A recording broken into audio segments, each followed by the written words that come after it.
रावण से पहले लंका, भाग चौथा। वैश्रवण कुबेर। जब राक्षसों पर शिवजी के अतिप्रिय सुकेश का शासन चल रहा था, उसी समय वहां से कोसों दूर सुमेरु पर्वत की तलहटी पर स्थित राजर्षि तृणाविंदु जी के आश्रम में स्वयं ब्रह्मा जी के पुत्र महर्षि पुलस्त्य का आगमन हुआ। उस स्थान की सुंदरता और शांत परिवेश को देख पुलस्त्य ऋषि ने वहीं रहकर तप करने का निर्णय लिया। उन्होंने वहां अपना भी एक आश्रम बनाया और तपस्या करने बैठ गए। नंदनवन की शोभा वाले उस वन में क्रीड़ा करने हेतु अनेक राजकुमारियां, नागकन्याएं तथा अप्सराएं वहां प्रतिदिन आया करती थीं। क्रीड़ा, नृत्य, गायन आदि में खोए हुए वो अनजाने में कभी कभार आश्रम की सीमा में भी प्रवेश कर जाती, जिनके कोलाहल से पुलस्त्य ऋषि का ध्यान बार बार भंग हो जाता।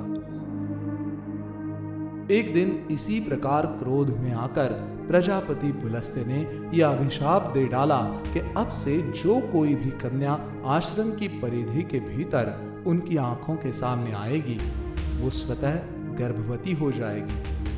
महर्षि के इस अभिशाप को सुन उस दिन के बाद किसी भी कन्या ने भूल कर भी आश्रम की तरफ देखने का साहस नहीं किया। अब पुलस्त्य मुनि शांतिपूर्वक पुनः अपनी तपस्या में मग्न हो गए। परंतु अभिशाप देते समय पुलस्त्य ऋषि को इस बात का बिल्कुल भी ध्यान नहीं रहा कि थोड़ी ही दूरी पर रहने वाले राजर्षि तृणाविंदु की कन्या भी इस शाप से अछूती नहीं रहेगी। अगले दिन जब तृणाविंदु जी की कन्या खेलने के लिए बाहर आई, तब उसे वहां अपनी कोई भी सखी नहीं दिखी। वो अपनी सखियों को ढूंढ ही रही थी कि उसी समय तपस्या में लीन पुलस्त्य जी पर उसकी नजरें पड़ी और वो उसी क्षण गर्भवती हो गई। उसके साथ अचानक क्या हो गया, यही सोचकर अब तृणाविंदु जी की कन्या भयभीत हो उठी। वो अपने पिता के आश्रम में भागती भागती पहुंची और उसके साथ ऐसा अनर्थ कैसे हो गया ये कहकर रोने लगी। अपनी अविवाहित पुत्री को गर्भधारण किए देख तृणाविंदु जी भी चौंक गए, लेकिन अगले ही क्षण अपने तपोबल के प्रभाव से उन्हें इसका कारण भी ज्ञात हो गया। अतः अपनी पुत्री को साथ में लेकर तृणाविंदु पुलस्त्य ऋषि के आश्रम पहुंचे और उन्हें अपनी पुत्री को पत्नी के रूप में ग्रहण करने के लिए कहने लगे। यद्यपि पुलस्त्य सांसारिक मोहपाश में स्वयं को बांधना नहीं चाह रहे थे, लेकिन उन्हीं के अभिशाप के चलते निर्दोष तृणाविंदु की कन्या को समाज का लांछन उठाना पड़े, ये भी उन्हें स्वीकार्य नहीं था। अतः पुलस्त्य जी ने तृणाविंदु की कन्या को पत्नी के रूप में स्वीकार कर लिया। अत्यंत बुद्धिमती और सुंदर वो कन्या अब पुलस्त्य जी के आश्रम में रहकर उनकी सेवा करने लगी। उसने सेवा, पति प्रेम और धर्म ज्ञान की पराकाष्ठा से पुलस्त्य जी को पूरी तरह से प्रसन्न कर दिया। अतएव अपनी पत्नी से संतुष्ट पुलस्त्य मुनि ने उन्हें स्वयं की तरह एक महातेजस्वी पुत्र को जन्म देने का आशीर्वाद प्रदान किया।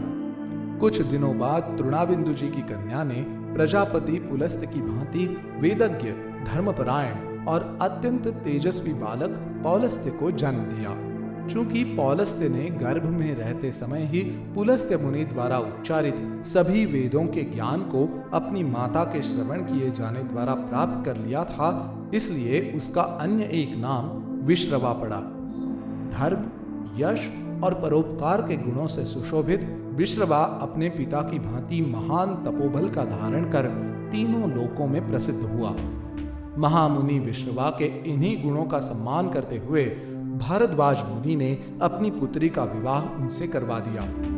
विश्रवा के औरस से उस महान कन्या ने एक पराक्रमी दैवी बालक को जन्म दिया, जो ज्ञान और धर्मनिष्ठा में अपने पिता और पितामह से भी उच्चतर था। विश्रवा का पुत्र होने के कारण उस बालक का नाम वैश्रवण रखा गया। वैश्रवण के जन्म के उपरांत उसके पितामह पुलस्त्य मुनि ने अपनी दैवी दृष्टि से उसके उज्जवल भविष्य को देखा और ये कहा कि विश्रवा का ये पुत्र देवताओं में गिना जाएगा तथा धनाध्यक्ष के पद पर आसीन होकर कुल का गौरव बनेगा। जब वैश्रवण थोड़े बड़े हुए तब ब्रह्मा जी को प्रसन्न करने हेतु कठोर तप करने लगे। उन्होंने बिना कुछ खाए पिए केवल वायु का सेवन करते हुए 1 सहस्त्र वर्षों तक ब्रह्मा जी की तपस्या की। वैश्रवण की तपस्या से प्रसन्न होकर प्रजापिता ब्रह्मा ने उन्हें दर्शन दिए और मनोवांछित वर मांगने के लिए कहा। उत्तर देते हुए वैश्रवण ने कहा, हे प्रजापिता, मेरे पिता और पितामह ने सर्वदा संसार की सेवा तथा सकल प्राणियों के कल्याण हेतु समस्त कर्म किए हैं। मैं भी इसी परोपकार के गुण को ही सर्वोत्कृष्ट धर्म मानता हूं। अतः मैं प्राणियों की रक्षा करने वाला लोकपाल बनना चाहता हूं। वैश्रवण की इच्छा सुनकर ब्रह्मा जी भी प्रसन्न हो उठे और उन्हें इंद्र, वरुण और यम के बाद चौथा लोकपाल बनाने का आशीर्वाद तथा सकल निधियों का स्वामी बनने का भी वर प्रदान किया। इसके अतिरिक्त उन्होंने वैश्रवण को मन की गति से चलने वाला और सूर्य के समान तेजस्वी पुष्पक विमान भी प्रदान किया। इस तरह अपनी तपस्या में सफल होने के बाद वैश्रवण घर लौटे और अपने पिता विश्रवा का आशीर्वाद लेते हुए अपने नए कर्तव्यों का निर्वाहन करने हेतु स्वयं को प्रस्तुत करने लगे। इसके बाद वैश्रवण ने अपने मन में उत्पन्न हो रही एक शंका का उत्तर अपने पिता से जानना चाहा। उन्होंने पूछा, पिताश्री, ब्रह्मा जी ने मुझे लोकपाल तो बना दिया, परंतु मेरे निवास स्थान का कोई प्रबंध नहीं किया। भक्ति भाव से गदगद मैं भी उनसे उस समय कुछ पूछ नहीं पाया। अतः आप इस विषय में मेरा मार्गदर्शन करें। अपने पुत्र की समस्या सुन विश्रवा जी बोले, हे पुत्र, संसार में तुम्हारे जितना भाग्यशाली शायद ही कोई और होगा। ये तुम्हारे कई जन्मों के पुण्य का ही फल है जो तुम्हें इंद्र के बराबर का स्थान मिला है। अतः देवराज के बराबर का ही निवास तुम्हारे लिए न्यायोचित है। दक्षिणी समुद्र के परे त्रिकुट और सुवेल पर्वत के मध्य में लंका नामक स्वर्ण से निर्मित एक नगरी है, जिसका निर्माण विश्वकर्मा जी ने देवराज इंद्र की आज्ञा से किया था। अनेक वर्षों तक लंका नगरी पर राक्षस राज माल्यवान और उसके दोनों भाई सुमाली और माली का राज्य था। परंतु देवताओं के लिए बनी ऐसी पवित्र नगरी पर अधर्मी राक्षसों का शासन हमेशा के लिए नहीं टिक पाया। भगवान विष्णु ने उन सभी को युद्ध में पराजित कर पातालपुरी में छिपने हेतु विवश कर दिया। आज वही स्वर्ण लंका अपने असली उत्तराधिकारी की प्रतीक्षा कर रही है। पुत्र, जाओ और जाकर अपना राज्यभार ग्रहण करो।